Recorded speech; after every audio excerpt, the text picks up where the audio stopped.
Assalamualaikum warahmatullahi wabarakatuh. Kami dari kelompok 7. Perkenalkan dengan saya sendiri, Dela Puspita, dengan akhiran NIM 2055. Saya Eka Dian Lestari dengan akhiran NIM 2016. Saya Erika Cahyani Ardila dengan akhiran NIM 2035. Di sini kami akan membahas mengenai keseimbangan di pasar uang. Selamat menyimak. Yang pertama, saya akan menjelaskan mengenai pasar uang. Pasar merupakan pertemuan antara penjual dan pembeli atau pertemuan antara permintaan dan penawaran sehingga terbentuk harga keseimbangan. Pasar uang terdiri dari permintaan uang dan penawaran uang. Pada permintaan uang terbagi menjadi 3, yaitu transaksi, berjaga-jaga, dan spekulasi. Next, yang berikutnya yaitu permintaan dan penawaran uang. Uang yaitu segala sesuatu yang dapat dipakai sebagai alat pembayaran yang sah. Fungsi uang ada 3. Yang pertama sebagai satuan pengukur nilai, yang kedua sebagai alat tukar, dan yang ketiga sebagai penimbun atau penyimpan kekayaan. Next, macam-macam uang. Uang terbagi menjadi 2 macam, yaitu uang kartal dan uang giral. Uang kartal adalah uang yang digunakan untuk pembayaran tunai dalam sebuah transaksi ekonomi. Uang kartal dikeluarkan oleh Bank Indonesia. Bentuk dari uang kartal adalah uang logam dan uang kertas. Sedangkan uang giral yaitu tagihan yang ada di bank umum yang dapat digunakan sewaktu-waktu sebagai alat pembayaran. Bentuk dari uang giral dapat berupa cek, giro, atau telegraphic transfer. Next, syarat-syarat uang. Syarat-syarat uang yang harus dipenuhi agar dapat digunakan sebagai alat tukar yaitu yang pertama mempunyai jumlah nilai yang tetap, kedua adanya jaminan, ketiga mudah dibawa, keempat disukai oleh umum, kelima mudah disimpan, keenam awet dan tidak mudah rusak, ketujuh jumlahnya cukup, dan yang kedelapan mudah untuk dibagi.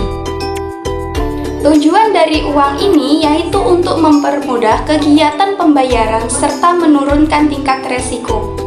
Next, permintaan uang. Permintaan uang berasal dari individu, perusahaan, pemerintah, dan luar negeri. Permintaan uang didasari oleh 3 motif, yaitu motif transaksi, berjaga-jaga, dan spekulasi. Motif transaksi dan berjaga-jaga sangat dipengaruhi oleh pendapatan. Jadi, semakin besar pendapatan, semakin besar pula transaksinya dan semakin besar juga motif untuk berjaga-jaganya. Motif spekulasi dipengaruhi oleh suku bunga, antar spekulasi dan suku bunga berbanding terbalik. Semakin tinggi suku bunga, maka tingkat untuk spekulasi semakin rendah. Semakin rendah tingkat suku bunga, permintaan uang untuk spekulasi sangat tinggi. Contoh dari kegiatan spekulasi adalah melakukan investasi di perusahaan. Jika suatu bunga tinggi, maka kemungkinan orang-orang itu kepemilikan uangnya semakin rendah. Jika suatu bunga rendah, maka motif spekulasi orang-orang tinggi. Next, yaitu tentang kuantitas permintaan uang. Ada 3 hal yang mempengaruhi permintaan uang. Di antaranya yaitu yang pertama tingkat harga. Semakin tinggi harga permintaan akan uang, semakin bertambah. Karena kalau harganya tinggi, maka uang yang dibutuhkan untuk membayar produk atau jasa semakin besar. Yang kedua, pendapatan real. Semakin besar pendapatan real, maka permintaan uangnya juga semakin besar. Karena tingkat konsumsi dan tabungannya semakin besar kalau pendapatannya semakin tinggi. Sehingga uang yang dibutuhkan juga semakin banyak. Dan yang ketiga yaitu tingkat suku bunga. Semakin tinggi tingkat suku bunga permintaan untuk uang, itu terutama uang motif, spekulasi akan berkurang. Sedangkan permintaan untuk transaksi dan berjaga-jaga itu memang tidak dipengaruhi oleh suku bunga. Kurva permintaan untuk transaksi. Jadi, bentuknya seperti ini. M1 adalah motif permintaan uang untuk transaksi dan berjaga-jaga. Itu adalah fungsi dari Y. Jadi, itu fungsi dari pendapatan, sehingga apabila dilihat dari sumbu I atau sumbu suku bunga, maka tidak ada pengaruhnya antara jumlah uang untuk transaksi dan berjaga-jaga dengan suku bunga. Jadi, tidak dipengaruhi oleh suku bunga, sehingga garisnya lurus ke atas. Jadi kalau kurva permintaan untuk spekulasi karena memang dipengaruhi oleh suku bunga, maka kurvanya miring seperti ini. Nah, ini antara kurva atau antara motif permintaan uang untuk berspekulasi dan juga suku bunga ini kurvanya memiliki slope yang negatif. Artinya bahwa permintaan uang untuk spekulasi dengan bunga ini berbanding terbalik. Semakin tinggi suku bunga, permintaan uang untuk spekulasi semakin rendah. Begitupun sebaliknya, semakin rendah suku bunga, permintaan uang untuk spekulasi semakin tinggi. Selanjutnya kita lihat dari segi penawarannya. Sebagai jumlah uang yang beredar, uang kartal dan uang giral yang ada di tangan masyarakat, bukan bank atau jumlah uang kartal dan giral di luar sistem moneter yang dimiliki sektor swasta domestik. Jadi, bisa masyarakat umum, juga bisa oleh perusahaan, tapi perusahaan non-bank. Nah, permintaan dapat memengaruhi jumlah uang yang beredar melalui kebijakan moneter, atau pemerintah itu mampu mempengaruhi jumlah uang yang beredar melalui kebijakan moneter itu. Ada dua cara. Cara yang pertama yaitu quantitative credit control, yaitu mencakup kebijakan pemerintah yang secara langsung melalui bank sentral atau melalui jumlah uang yang beredar. Contohnya, menurunkan suku bunga, kemudian meningkatkan suku bunga, atau menggunakan market opposition. Itu adalah kebijakan quantitative credit control. Kemudian yang kedua yaitu qualitative credit control. Itu pemerintah melalui bank sentral itu mengawasi proses kredit secara tidak langsung, misalnya dengan cara meningkatkan syarat peminjaman, kemudian juga memengaruhi bank lain untuk meningkatkan kewaspadaan terhadap orang lain yang meminjam uang. Nah, itu salah satu bentuk dari qualitative credit control. Itu kurva LM menyatakan hubungan antara tingkat bunga dan tingkat pendapatan yang muncul di pasar uang.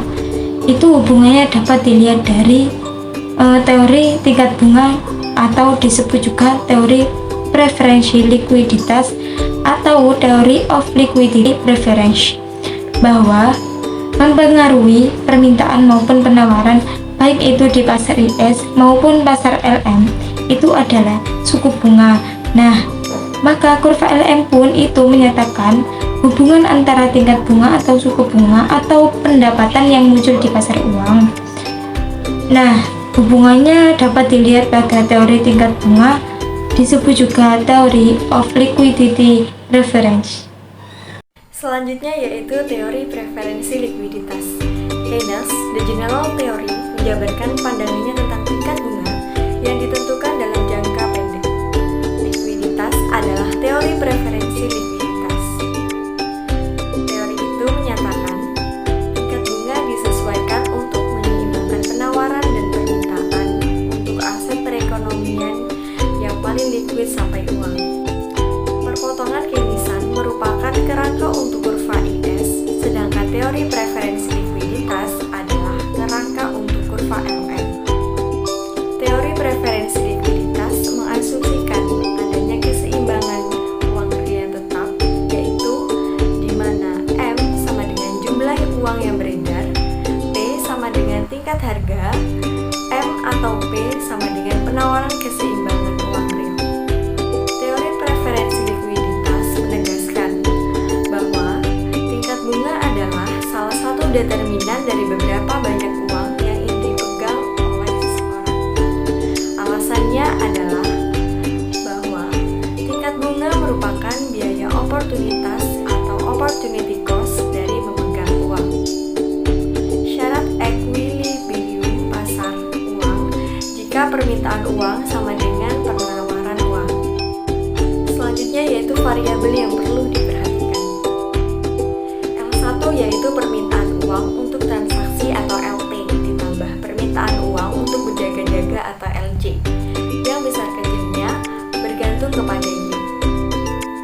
L2 yaitu permintaan uang untuk motif spekulasi atau lazimnya spekulasi surat berharga, misalnya obligasi atau saham, sehingga nilainya bergantung kepada suku bunga atau I, di mana semakin tinggi suku bunga mengakibatkan permintaan uang untuk spekulasi semakin kecil. M atau MS yaitu penawaran uang, atau nilainya ditentukan oleh otoritas moneter yaitu bank sentral dan diberlakukan sebagai variabel eksogen. L sama dengan LY atau I atau L sama dengan L. 1 fungsi Y plus L2 fungsi I. L1 fungsi Y sering diganti dengan K atau Y, dan L2 fungsi I sering diganti dengan MO plus M kali I. Meskipun dalam persamaan nilai M positif, tetapi pada prakteknya kelak nilai M hampir selalu negatif karena pergerakan antara suku bunga dengan permintaan uang untuk spekulasi berbanding terbalik. Selanjutnya yaitu menemukan fungsi LM. Syarat keseimbangan di pasar uang adalah L sama dengan M atau permintaan sama dengan penawaran. Maka KY plus MO dikurangi M kali I sama dengan M. KY sama dengan M dikurangi MO plus M kali I. Maka fungsi LM atau Y yaitu M dikurangi MO per K plus M per K kali I. Demikian pemaparan dari kelompok kami. Semoga bermanfaat. Thank you for watching guys. See you.